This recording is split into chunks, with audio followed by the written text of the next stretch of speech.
2024 টি-20 বিশ্বকাপের তৃতীয় ম্যাচে ওমানের মুখোমুখি হয় নামিবিয়া। আর এই ম্যাচেই দেখা মিলল এবারের বিশ্বকাপের প্রথম সুপার ওভারের। ওমানের দেওয়া মাত্র 109 রানের জবাবে নামিবিয়ার ইনিংসও থামে 109 রানে। ওমানের বোলার মেহরান খানের অসাধারণ বোলিং দক্ষতায় ম্যাচটি সুপার ওভারে গড়ায়।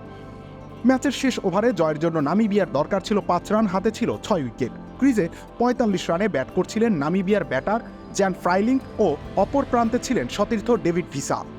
এ সময় ওমানের অধিনায়ক বোলিংয়ে নিয়ে আসেন মেহরান খানকে।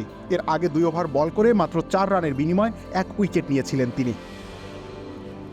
শেষ ওভারের প্রথম বলেই তিনি সেট ব্যাটার জ্যান খেলা হবে, মজা হবে আর খাবার জমবে রুচি সসে।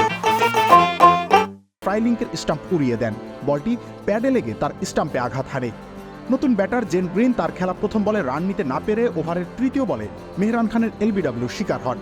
বাকি 3 বলে মালান ক্রুগার ও ডেভিড ভিসা তাদের সর্বোচ্চ চেষ্টা করেও 4 রানের বেশি নিতে সক্ষম হয়নি। ফলে ম্যাচটি সুপার ওভারে গড়ায়।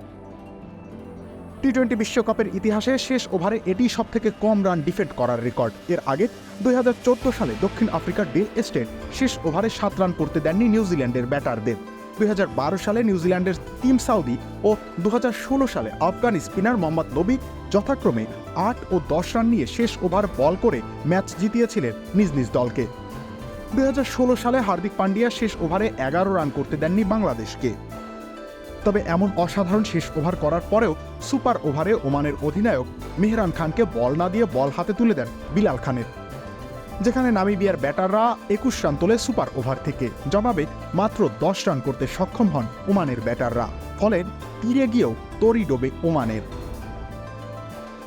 রবিউল ইসলাম রনি, খেলা 71।